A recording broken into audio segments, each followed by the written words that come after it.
what am I doing here? Mm. You know, what is my purpose? Why am I feeling like this? I didn't even want to be around my own children, let alone at work and do whatever. And I just like, this can't go on like this. But luckily. My name is Paul Harvey, and this is Life, Passion and Business. We're about helping you explore, finding your passion for life and the work that you do.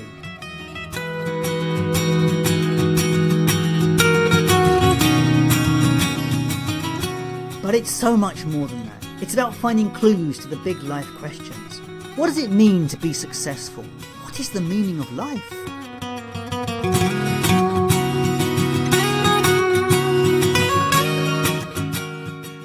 If you're looking for more, then join me on this journey where together we will discover through interviews, tools and tips how to live life full of meaning, passion and purpose.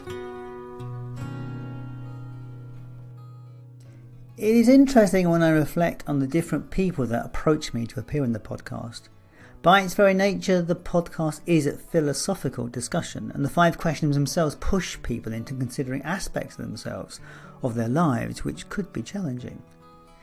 Many of my guests get into this place through desperation or crisis, or others feel and search their way towards it. However, there is one group that approaches me a lot, and that is the coaching profession. To be a coach, you must ask questions of yourselves. Passion, success and contribution are all fundamental aspects of the coaching process, just like the final question, what is the meaning of it all? Coaching in 2019 was a $15 billion industry with room for continued growth, and that is because the coach that is most suited to you is the person that has been on the same journey as you. So my guest on the show today is a transformational coach working with professional women.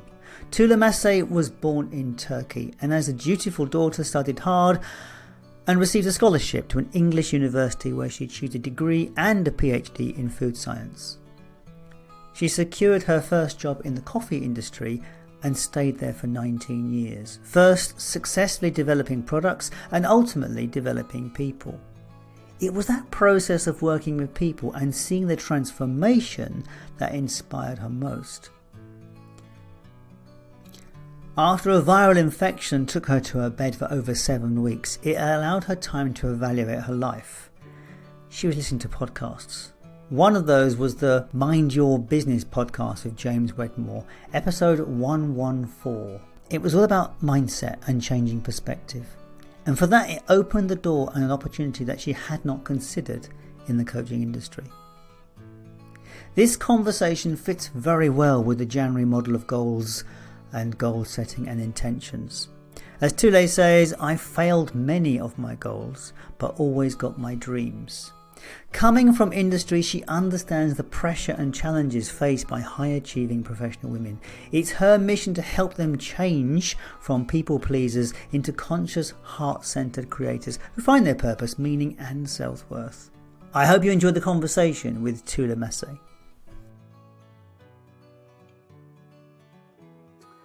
Hello and welcome to Life, Passion and Business. And today it is another fantastic conversation. Today I am with Tulay Massey. Now I have known Tulay for probably getting on for a year because I'm in one of these Facebook groups, as we all are these days. But you know, we've been talking on and off for a while, and today is the day when I get to find out more about Tulay. Now, I know she's a coach, and we've been looking at what we would call her, because obviously these coaches, there's so many coaches, but there is something very special about Tulay, and it's about connection. So Tulay, this is Life, Passion and Business. Tell me, what are you passionate about? Well, first of all, Paul, thank you for having me. Like you say, we've been talking for a while, and as you say, everything is perfectly timed, and we are exactly where we need to be. And it feels like I am exactly where I need to be right now. So, what am I most passionate about? And like you very rightly said, I am most passionate about connection. That is one of my top values. Connecting with people. I know it's a bit of an overused term, and we are connected through Facebook, we are connected through Clubhouse or whatever that might be. God forbid, I don't know what that is yet. and Instagram, whatever, but the connection, the true connection, when you look into somebody's eyes and actually deeply connect with that person, that's what I'm most passionate about. Yeah. But we live in a world, don't we, where we have ultimate connection and yet everyone's lonely. Yeah, That's ultimate that's the connection. reality of it, isn't it, really? It's a mad thing about it, really. But It look, is. I mean, it's not always been about connection. Let's have your story. So, I mean, obviously, you're a lady of a certain age. You have a journey. Where have you been? What have you been doing? Lady of a certain age. Thank you. What are you talking about? I'm only 28. Oh dear. Oh dear. Well, bit like red wine as I age, I get better and better, We all Paul. get But better. We all get better with age. That's the truth. that's right. We all do get better with age because well, as long as we're learning a bit along the way, Well, we learn to be different in times, and that's obviously we've all had a journey. So, what's yours been? What did you start out looking to do in life? well, first of all, people probably recognize that my name is not British oriented. I'm actually from Turkey originally. Mhm. I was born and bred in Turkey until about the age of 23. I actually, funnily enough, I studied food science and food and dairy science, and I became a doctor of food science. I became a doctor of food science with a scholarship that brought me to the UK when I was 23. And that was, for the benefit of the listeners, is now 25 years ago almost. And I've studied dairy science because that's what I could do at that point in time. I wanted to always be an architect or a performer or something. Things change as you change as a person. But what was in my heart all the time was, again, to be connected with people. And when I went for my first ever job interview, they asked me, why do you want to work here? What is it that you want to do? And that was the first job in a food industry. And I said, I want to see and feel the smile in people's face when they touch the product on the shelf that I have put my heart and soul into and produced for them. And when they touch that and feel it and consume it, they're going to feel exactly how I felt making that product. So that was my connection to the people and how I could help them feel different in themselves. Is that in the dairy industry? That was in the food industry. So that was my first job in. What sort of products was that? That was coffee, working on coffee. Oh wait, you're in the right area, aren't you? Because coffee is all about the story and about the kind of like Exactly. It was in the. Imagine those days. Coffee wasn't that big those days. Well, coffee was very much instant coffee. You know, real coffee didn't really hit the world until like the noughties, really. That's right. I mean, when was this? In 2001, when I first actually got my first job. And the only job really in the food industry, whilst the company had changed names and changed hands and owners, the product that we made hasn't changed, apart from growing and evolving and obviously addressing the consumer's needs. The main core of the work that I do never changed, in the fact that I wanted to make a difference to somebody's life by making a product that is really meaningful to them wherever they wanted to consume that product, whether it's their home, whether it's in their workplace, whether it's in a hospital waiting room. It would make a difference to them just there and then. And I actually spent most of my years doing lots of innovative products. I have about 180 patents to my name under the name of the company that I used to work in, which is coming from that connection and creativity and actually wanting to make something different and something nice for people. So yeah. And so you're in the food industry for all of your working career? Yes. So that's almost 19 years, 18 and a half years. Same company, one company. Same company, yes, same company. Gosh, you're like me. I did 21 years in a company. Well, the thing is, it was such a wonderful place to work with. We did have that human connection. We made such good friends, and we used to actually do lots of extracurricular activities. This is where my actual passion with truly connecting with people that I work with have come from. I became a trainer. I've trained people on how, on diversity, valuing our diversity at the workplace and with each other, how we work with each other and that sort of stuff. And diversity, not just in the form of your ethnic diversity, but in the form of whether you're a morning person or a evening person, whether you like to learn through videos or through actually doing things or through reading, just basically embracing all the differences that we have so we can make a difference to the world in a harmonious way. So that sort of thing really helped me, and I was just having such a great time, not only growing in terms of professionally, but also feeding the passion that I had connecting with people. And in about 10 years into it, maybe 8 years into it, I started to have students who would come to the industry for a year to do their industrial placement. And that's when I really connected with my true passion, where I would see this student starting as a very timid and not very confident little person, and then finishing right at the end, absolutely confident and actually in their true power, presenting their work.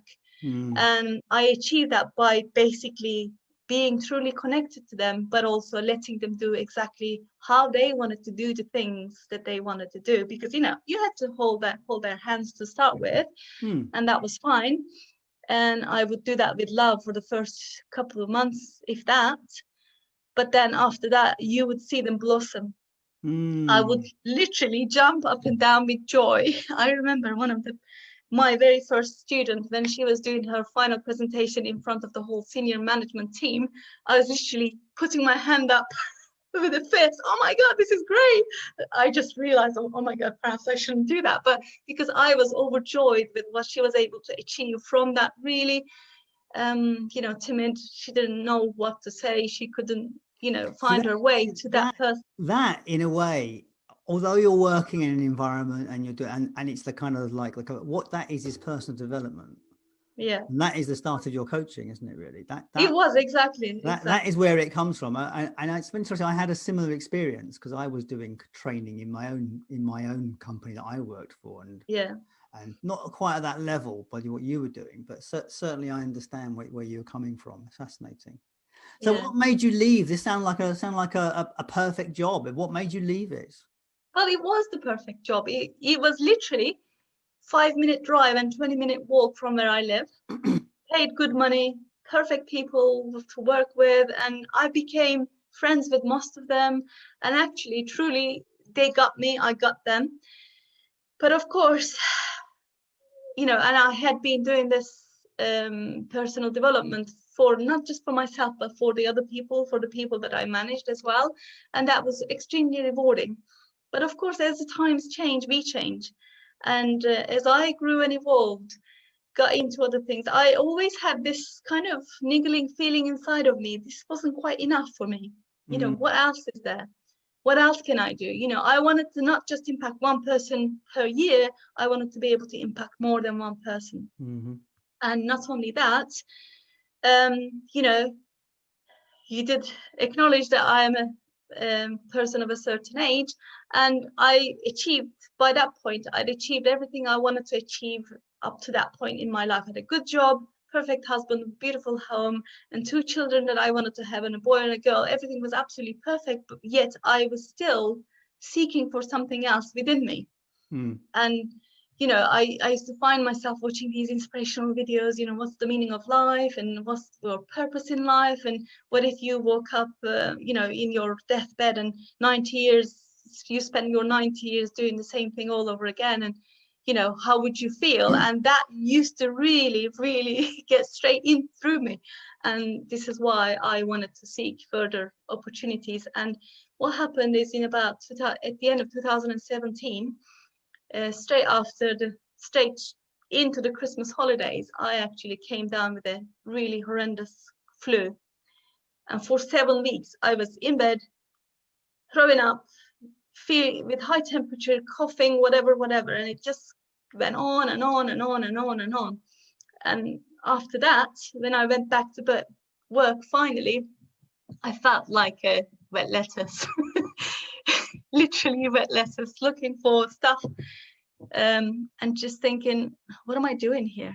What is my purpose? Why am I feeling like this? I didn't even want to be around my own children, let alone at work and do whatever. And I just like, this can't go on like this. But luckily, I'm not the kind of person who would just sit there and be a victim of her circumstances, I started to seek what is my purpose. And luckily, I was actually already listening to a very big online influencer called James Wedmore. Mm-hmm. I've been in his world for a bit. I would listen to his podcasts, and all the things that he was saying was quite resonating with me. And there was one episode that I listened to, was episode 114, which was about, he was talking to this transformational coach. And things that was said in there really gone through my heart. And that was when I really decided, I'm going to take the matter to my own hands now and create my own destiny.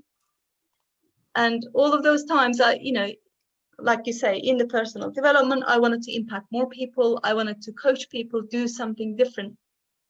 But I didn't know, how would I do that? Where do I even start? And that's when I realized I could actually become a life coach.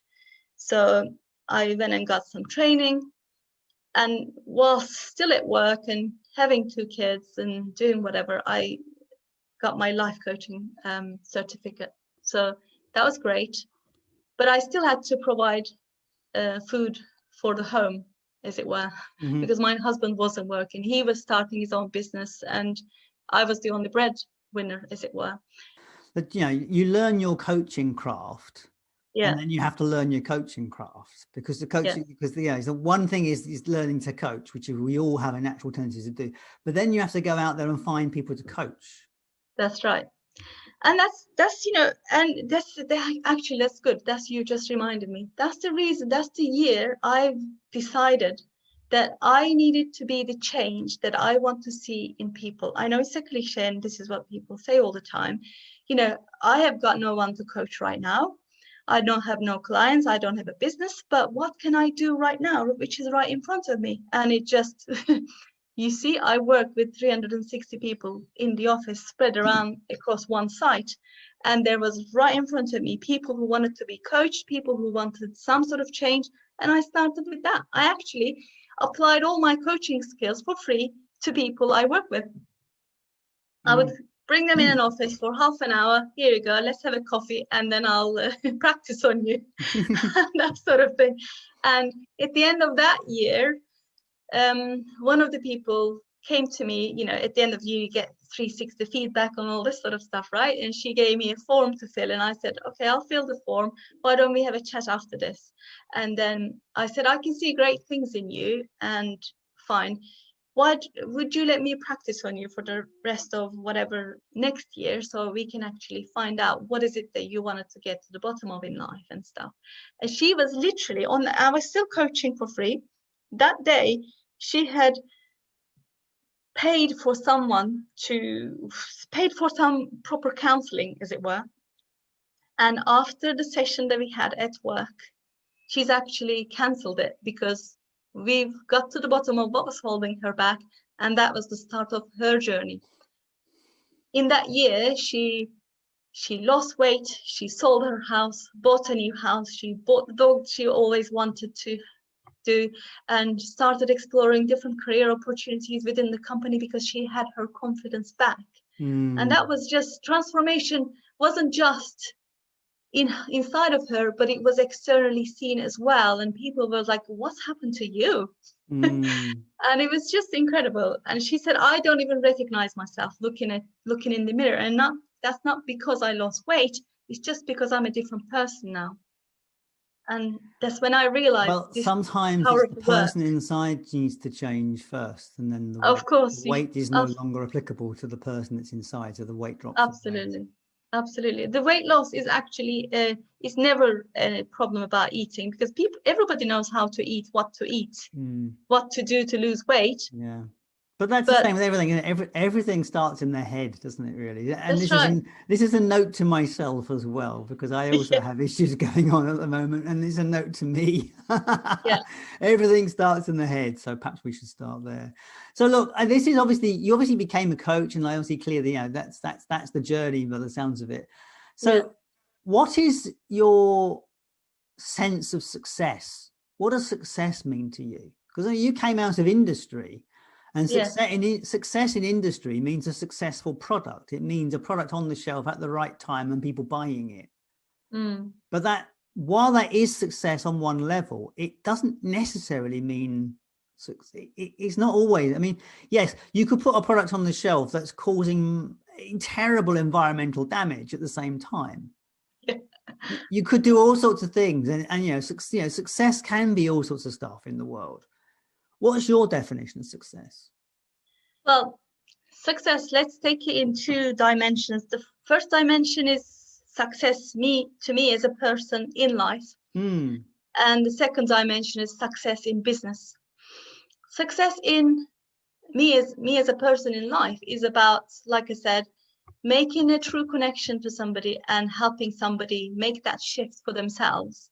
Yeah. Because, and little by little, it can start with one person, two people, five people. It doesn't matter, because the joy that brings to me is just, I cannot even describe it with words, because it is incredible. When I make a difference to somebody's life, even in a 15-minute call, when I make that shift, when somebody goes in tears, realizing what they have been missing, that is success to me, which is essentially is to serve my purpose in life.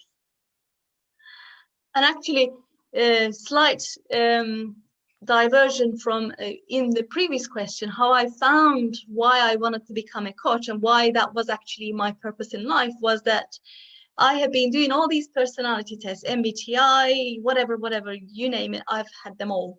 And every single time it pointed, you were born to be a coach, you're a coach, you're a good teacher, you're this, you're that. And at that point, when I was at my lowest point, I went back and revisited and read it all again. And this time it made a whole different meaning. Yeah. Exactly, much more sense. And that's when I decided to become a coach. So, and every time I see a change in somebody, even if it's through a Facebook Live, it's incredible. I did a Facebook Live last Friday about why 80% of people fail the goals they set at the beginning of each year. Someone who'd booked a call with me actually at the end of last year and never actually did the actual call because she was still in fear. She said she had the biggest breakthrough just from that 10-minute live, and she had an incredible, inspiring weekend after that. See, it's interesting you talk about goals. I mean, I've had this conversation out with a lot of people on goals. I see goals for some people become a bludgeon to hit themselves with.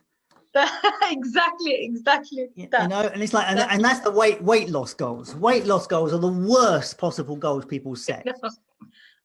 Because then they fail the bloody goal, and that just becomes another brick to smack themselves with for not losing the weight. Whereas it's like this idea. I struggle with goals. I really do. I set them occasionally, and I'm very careful about how I set them. But what I've come to realize about goals, there has to be a bloody strong intention behind them. It has to be have to be going through. The goal has to be somewhere on the journey to somewhere bigger. That's right. Because you have to be pulled towards that thing rather than trying to push towards it. Exactly. People set external goals because their neighbor has set them, because their boss told them to set. It's not that. It's your internal intention. Like you, I failed most of my goals, but I never, ever failed to, make my dreams come true. Every dream I set for myself, because it was coming from straight inside of me and it was an intention behind, I've always achieved. And this is what I'm trying to help people understand. The goals don't mean anything. They are set by external things. Dry January, going to the gym 3 times a week. Well, too bad. Gyms are closed. Now what are you going to do? Mm-hmm. So it's exactly what, and then the more people can get this, the more people's lives will change quickly as well. Mm-hmm. Absolutely. So yes, success. I mean, goals. Yes, obviously, goals are a success, but there's more to it than that. So, what is it for you? What is your success model? Yes. Okay. So, coming back to the success in business, is to find a way you can reach more and more people and get more people to listen to what you're saying and take action on it. That's essentially what the success is. And what's going to bring that success is as my mentor says, the machine you build to bring that success in, whether the machine is to create a true connection through messaging to them, or through the Facebook lives, or through actually selling them on a live workshop.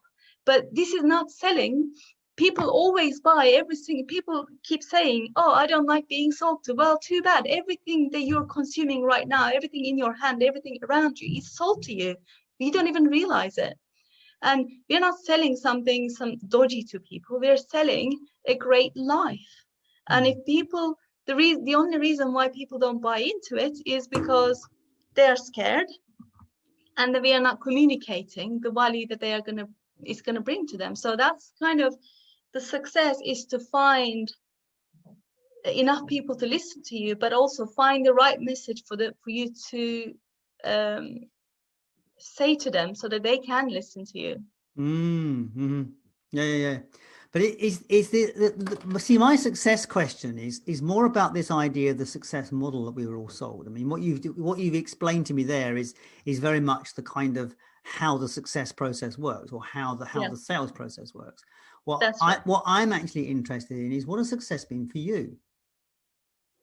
So as Tulay, success. All right. Success when we grew up was, what from our parents' perspective was, for you it was probably be a good daughter. It was all these because of the culture we're in. In my culture it was study hard, work hard, get a good job, settle down. There was this kind of this format that society expected for me. What was yours, and how did you break it? Yes, exactly that. I mean, you've described it perfectly. Go to university, go to school, get a good degree, become a doctor, because at the time when I was in Turkey, there was no other way to really get a good job other than to get the absolute top education that you can possibly get. And I've done all of that, and I have done everything that I could. Then I came to the UK with a scholarship, again, did it at one of the top universities, and went to get a job at the top companies, top food company, yet still I didn't feel successful enough. So all of those things you did right to that point at the top company were other people's success models, not yours. Exactly, because but my success model, as I said in perhaps I didn't say this quite, is to serve my purpose in life. Every single person has a purpose in life. Yeah. I was lucky enough to find mine.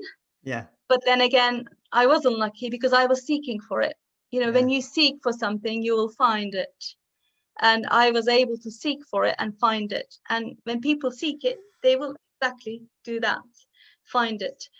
So my success, for me, the definition of success is to be able to find your purpose and serve it. And to me right now, regardless of the external, I am already successful. I'm already happy and joyful inside. Yeah. Fantastic. So that was an interesting journey, very interesting journey around success. So obviously to me, I think these two questions are very closely aligned, but particularly in your situation. Other people have it differently, but you are particularly well aligned, because contribution is what you do. So, but what is your view on contribution? Yeah, contribution is an interesting one, actually, for many people, really, because some people, have an obvious thing that they do is contribution. And to me, you do, because your contribution is working with your clients. But what does it mean for you in terms of contribution? I mean, how do you see that? I mean, what do you get back in the work, comes back at you? Yes. Okay, that's interesting.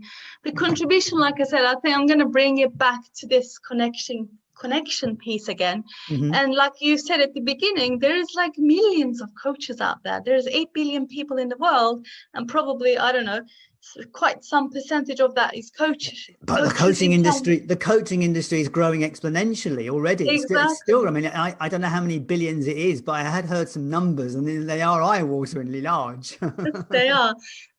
So in amongst all of this noise, what I want to contribute, what my contribution is, actually to get to the bottom of that through connection with people, and getting people to find their heart in amongst all this noise, I can make you rich in 3 seconds, and here is the secret, here is the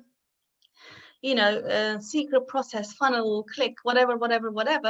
I want them to cut out all of that noise and actually connect with their heart. And just like I found mine, I want them to be able to find their purpose. So the my contribution is to get people to connect with themselves again. And the more people I can help do that, the bigger expansion that I get within myself. Because even the joy that I get by helping one person, imagine when that multiplies, that's going to be incredible. Indeed. Yeah, absolutely. Yeah. It's fascinating. I have heard what the big marketing secret is, and I heard it Okay. from someone. Yeah, and I'll share it with you. The big secret to the whole thing is there is no secret. Exactly. People buy into the secret and they realize, well, the secret is basically do what your heart is telling you to do, and do it consistently, do it with discipline, and be committed to it, do it with the intention, because there is, you have a reason to do it within yourself. I was given this example in my Facebook Live. People fall off the wagon by the end of week 3. They don't stick to their health goals. The dry January goes out of the window once Boris said something, whatever.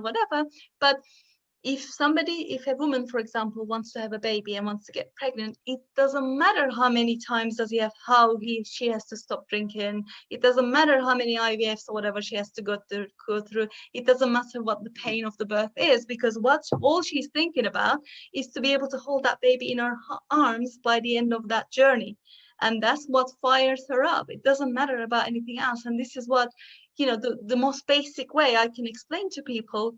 This is what you have to approach every single goal that you have. Just imagine yourself holding that final goal and being at the top of the mountain, wherever it might be, and you will get there. It doesn't matter what happens in between. It's just something you have to do. And you choose to do, not even you have to do, you choose to do, because you choose to be at the top of that mountain. So that's kind of philosophical. Well, this is the podcast is philosophical. Yeah, We are on a philosophical journey on the podcast, because there's no rights or wrongs to any of this conversation. yeah. It's just, this is the whole thing about why I did this. I mean, the story behind this podcast, which is well documented now, I've said it many times, but my father died in 2018, and I recognize he did not choose to live a life, really. I mean, he lived a life, yes, but he lived it through other people's desires and other people's agendas. He didn't really live his own life. And also recognize he got very cynical towards the end. And I recognize I have very similar traits to my father. So I thought I had to break out of this. So that's why I started the podcast, because I could ask these questions of people. I could say, well, how do you do this life thing? It's a bit bloody complicated, this life thing. How do you do it? And so that's what this has all been about. The whole thing has been a journey of discovery for me about how people do their lives. And I've learned huge amounts on the way. And it has improved things to some extent, and sometimes it hasn't. The thing is, every single moment of every single day, we have a choice. We can stay in the emotion, we can stay in the victim mode, or we can actually choose to behave differently and choose to feel differently. It's that people don't realize that we have that choice. I know it's difficult, even when you do have the awareness, it is harder to actually act upon it. And like you say, I have a lot of work to do still, but I have chosen this year to be more at that choice of flow and stop the resistance, stop the fear, and stop all this noise, and just be in my flow, where when I'm in my flow, what I'm good at and how I connect with people. And that's essentially what I decided to do. But it is my choice. I could have stayed in fear and scarcity and whatever, but nobody is going to come and save me. No, that was the thing. That was the thing I said when the first lockdown hit us. The Avengers aren't coming. Like, where the bloody hell are these people? These superheroes sorting this out? Because it's like someone needs to. But there we go. We digress somewhat. So look, thank you for that. It's been an interesting conversation. I really enjoyed that aspect of it. Thank you. It's like, it is fascinating. How do you deal with people that don't have a dream or can't even get to having a dream? If someone actually doesn't know what they want, how do you deal with that? I don't deal with them. Simple as that. The thing is, I don't ever enable people to stay in their shit, as it were. Yeah. I'm sorry if you're No, allowed it's fine. to swear No, on this podcast or not, but if I continue to let them stew in their shit, then they're gonna continue to be, and I wouldn't be a good coach if I was that. And yeah. I'm known as a very direct person, so I let them get out of it very quickly. It's fine to acknowledge, meet people where they are and acknowledge how they're feeling, but the reason why they are still in there is because of the feeling that they've already had. So I prefer to move them. But, and there is a big but, if people are not willing to move, then I let them be. Mm-hmm. There's no point for me to fight with them or trying to teach and it's not the role of the coach. say something. It's not the role of the coach, is it? It isn't, and it isn't. And people actually, some people are happier, and this is a very controversial thing to say, to sit in their shit, because there is always a secondary gain. They stay in their safety zone. They stay in that little comfortable place of feeling bad, feeling like a victim, or, over drinking or having sleepless nights, having the overthinking, whatever in their head, because that's what their comfort is. And people around them, unfortunately, not knowing what you and I know, enable that, continue to enable that. And, there's nothing I can do. I used to work with a person who I desperately wanted to help. She was like a brick wall. She would not accept the help because she knew accepting the help means that she had to get out of that comfort zone, that she created that little cocoon for herself. Yeah. She couldn't get out of it. And I just stopped. Yeah. There's no point wasting my energy and giving my power away to people who don't want to be helped. Yeah. So, yeah. So on that subject, who is it that you help? What kind of people are you looking for? I only work with women. There's nothing. How sexist of you. Is that right? Are you even allowed to say only work with women? Is that illegal? That's right. I don't know. Maybe not. And there's the only reason, it's not because I couldn't help men, but it's because I can understand where they have been. I can understand. Yeah, I understand. I'm just pulling the leg here. I understand. I mean, I guess you've got the qualifications to working with women because you are one. Exactly. If you looked on my website, you'd see I help time poor, high achieving professional women create conscious daily habits so that they can find the time for themselves and be present with with their family. And what does that mean? Is that there's so many people in the industry working day in, day out, checking their emails on a Sunday evening. And as soon as they get in the door and have 5 minutes with their kids, checking their emails in the evening again and overthinking about work and whatever. And then they're with their kids, they're on the phone all the time. So, and I know these people desperately want to be in a piece of place inside of them, but they don't know. They keep telling themselves, I don't have time, I don't have time, I don't have time. And this is the sort of people I want to work with and I can create the breakthroughs for, because I've been there. I was that person. I was desperately thinking about what I could do, what my boss was going to say, what was my presentation going to be like, and all this sort of stuff. That I forgot that I was at home. And by the time the evening comes, you're absolutely, shattered. You have nothing else but just to sit in front of TV, watch not mind-numbing TV, and perhaps some people resort to drinking or whatever it might be, and that's their way of relaxation. But of course, because they dread to think that they have to do it all over again the next day. And I want people to get out of this rut that they're stuck in. There is more to life than this. And even if they continue to be in their high-paying, great job, they can be in peace and they don't have to be checking emails every 5 seconds. And this is the sort of work I want to find. And I even used to work with people who knew they wanted to do a change. They wanted to make a change, but they didn't know how, because they were too busy worried about what they can't do. What is the limitations? Why they couldn't achieve what they wanted to achieve, because they were too scared outside of that door. What was it? And I've also been there too, because I knew my purpose was different and I wanted to do something different, but I was so scared of getting out of that door. Yeah. But enough is enough sometimes. And there's I can see that's an interesting area because there's a lot to unpack in that area. Yes. There's a lot of agendas to unpack. There's a lot of things to unpack. I can see I think I can see it very, very supportive and helpful because, yeah, I'm not gonna start unpacking it here because I can see Maybe so not. many opportunities. So how will people find you if they wanted to? So yes, they can find me on LinkedIn. Yep. They can find me on Facebook as Tulay Massey Coaching. And they can find me on my website at tulaymasseycoaching.com. Okay, So all those simple as links that. will be on the show notes above Good. or below this player, and they will also be on the website Life, Passion and Business. So we'll make sure that everyone can find those notes for you. So now we move into that really big question, which is the one major question that, you know, a lot of people never ever deal with this question. They never even ask it. What's the meaning of life? Why are we here? For you? Oh my God. Well, What? precisely, is God involved? That's a good question. You see, we are born on this planet as animals. That's what we are, and we live and die as animals. We reproduce and we do all the things that we do. But only humans have this arrogance to believe that there is a purpose to it all. For you, Yeah. what is that purpose? Well, the purpose, I thought about this question really deep and hard. I was thinking, why? What is the purpose of life? Well, what is the purpose of life for me is to have a purpose whilst we are on this planet. And my mentor says that we are on this planet, but not of this planet. Interesting.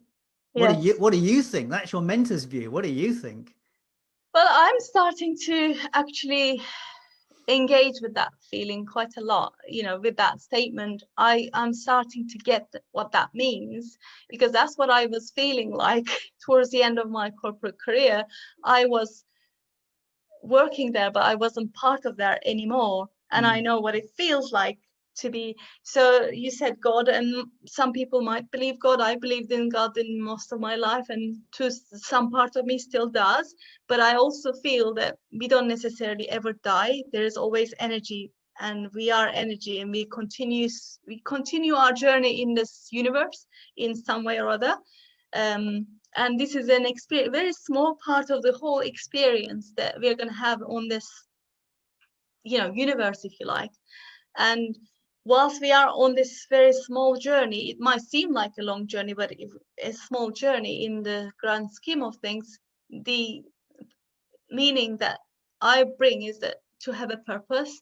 Don't just come and go as a visitor. I mean, we are a visitor, but don't just be a consumer, and don't just sit there and do nothing with your life. Because, when you actually start to think about the kind of the power that we are given as human beings over and above all the animals or whatever else in this world, is huge, and we are literally wasting that. If we are just sitting there consuming, not growing, not knowing, not creating, we're essentially wasting that. So meaning of life for me is to use that power that we are given to its full potential and reach my full potential as much as I can, and stop wasting my energy and time and power with all the extra noise that's going on. I don't know whether that answers the question. It's a good as answer as any. It's any, there's no, as I said, this is a philosophical podcast. There are no right answers to this stuff. This is just where you are. And if it's got you to think about it, if coming on this podcast has made you think about it in a different way, then I've won, haven't I? Yeah. I've had some success. There is no right or wrong to this. I just love everybody's different answers to it. And finding a purpose and acting on it is as good an answer as any. So Tulay Massey, thank you so much for taking your time and being with me today. It has been, as always, these conversations are a great joy to be with you. Thank you, Paul, for having me here. It's a great pleasure to have this conversation. I was always wanting to have conversations like this with people, and thank you for bringing it to my attention. That's great. Thank you. No problem at all. Well, thank you so much, and we'll speak again. All the best. And that was Life, Passion and Business with Paul Harvey and my guest, Tulay Massey. If you would like to connect with Tulay, you can find her on LinkedIn, Facebook and at her website, tulaymasseycoaching.com. Check out the links at lifepassionandbusiness.com, and do check out the life balance quiz, very useful. So I'd like to close out the podcast today with a reminder that there are no right answers to the 5 questions, and our responses will always change over time. You see, it's about being in a philosophical conversation with who we are in this moment. It's about investing in yourself. The 5 questions can push our buttons, and we have to drop the crap and be honest with ourselves. Now that is challenging. The 5 questions workbook was created to give you support in that process. So do check out the links for that workbook. You can find it at lifepassionandbusiness.com. It's under the publications tab. So that is it for this week. Thank you so much for your time and attention, and I will catch you later. All the best.